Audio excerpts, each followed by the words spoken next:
ये कहानी राज पंजाब के शहर लुधियाना, जहाँ पर डोगरी नाम का एक पिंड लगता है। पिंड को देहात में गांव बोलते हैं, गांव को पंजाब में पिंड बोला जाता है।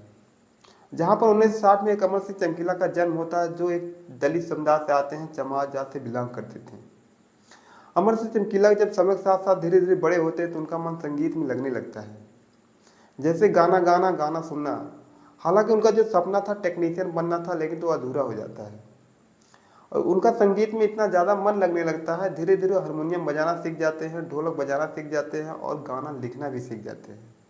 और ये सब जब सीख जाते हैं तो उस समय के जो पंजाब कुछ मशहूर सिंगर हुआ करते थे, जिसमें से एक नाम आता है सुरेंद्र सिंह सिंधा का, जिनके गाए हुए गाने लोगों के दिलों पर राज किया करते थे और बहुत ज़्यादा हिट हुआ करते थे। ये सब देखते हुए एक दिन अमर सिंह चमकीला सुरेंद्र सिंह सिंधा के पास जाते हैं और कहते हैं, क्या मैं आपके लिए कुछ गाना लिख सकता हूँ? मैं गाना लिखता हूँ। तो पता नहीं कि जो सुरेंद्र सिंह सिंधा थे हीन भावना से बोलते हैं, ठीक है लिख देना, टाइम मिलेगा तो हम देख लेंगे।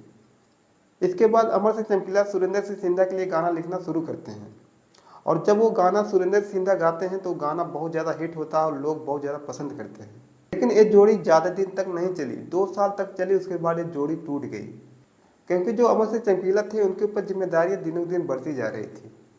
जो सुरेंद्र सिंह सिंधा के लिए गाना लिखा करते थे, उससे जो उनको पैसा मिलता था वो अपनी जिम्मेदारियों को सुचारू रूप से चला नहीं पा रहे थे। इसलिए अमर सिंह चमकीला उनसे अलग हो जाते हैं और अलग होने के बाद अपनी एक छोटी सी टीम बनाते हैं, उसी टीम को लेकर गाना गाने लगते हैं। हालांकि शुरुआत में इनके जो प्रोग्राम हुआ करते थे बहुत कम हुआ करते थे, क्योंकि इनकी नई नई टीम थी, लोग बहुत कम जानते थे। लेकिन कुछ समय बीतने के बाद इनको सब जानने भी लगे और इनको गाने को पसंद भी करने लगे। और एक दौर अमर सिंह चमकीला के लिए ऐसा आता है कि जो पंजाब के जितने मशहूर सिंगर हुआ करते थे सब उनके नीचे आ जाते हैं और अमर सिंह चमकीला सबसे ऊपर आ जाते हैं। क्योंकि जो अमर सिंह चमकीला थे उनका जो बचपना बीता था बहुत गरीबी में बीता था, इसलिए वो गरीबी को बहुत बारीकी रूप से समझते थे और उनके जितने भी गाना हुआ करते थे गरीबी से रिलेटेड हुआ करते थे, समाज से रिलेटेड हुआ करते थे और बुराइयों से रिलेटेड हुआ करते थे। इसलिए उनके जो गाने हुआ करते थे ज़्यादातर लोग उनको पसंद करते थे, लेकिन कुछ लोग ऐसे भी थे उनके जो गाने को विरोध भी करते थे। कुछ समय बीतने के बाद अमर सिंह चमकीला को लगा हमको एक अच्छी फीमेल सिंगर चाहिए जो हमारे साथ अच्छे से मंच को शेयर कर सके। हालांकि अमर सिंह चमकीला के साथ कुछ फीमेल सिंगर थी जो उनके साथ मंच को शेयर किया करती थी, लेकिन तब भी अमर सिंह चमकीला को लगता था कि हमको एक अच्छी फीमेल सिंगर चाहिए। तो कुछ समय बाद अमर सिंह चमकीला की मुलाकात अमरजोत कौर से होती है, जो फीमेल सिंगर थी, जो एक शादीशुदा होती है, लेकिन उनके हस्बैंड उनको तलाक दे दिए होते हैं। जब अमर सिंह चमकीला और अमरजोत कौर मिलकर मंच को शेयर करने लगते हैं तो उनके गाने इतने ज़्यादा हिट होने लगते हैं, जो कि इंडिया के साथ साथ कुछ ऐसे भी देश हुआ करते थे जहाँ पर उनके गाने सुने जाने लगते थे।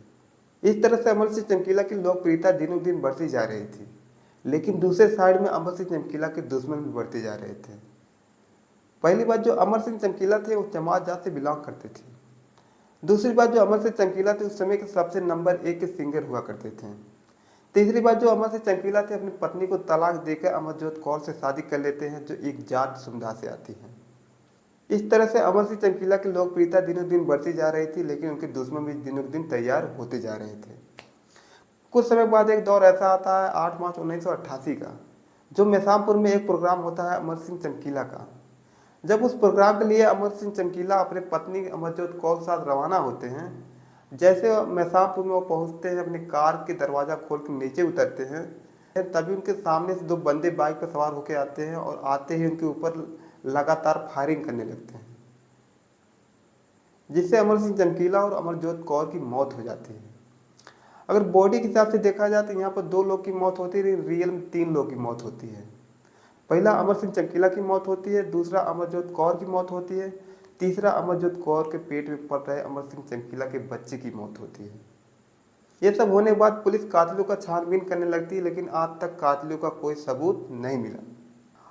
अब चमकीला के ऊपर एक मूवी बनी है जो नेटफ्लिक्स पर रिलीज हुई है। यदि आप इस मूवी को देखना चाहते हैं तो नेटफ्लिक्स पर जाकर चेकआउट करके उस मूवी को देख सकते हैं। ये वीडियो अच्छी लगी तो इसको लाइक करें, यदि हमारे चैनल पर नए हैं तो हमारे चैनल को सब्सक्राइब करें। फिर मुलाकात होगी एक नई वीडियो के साथ, तब तक के लिए नमस्कार।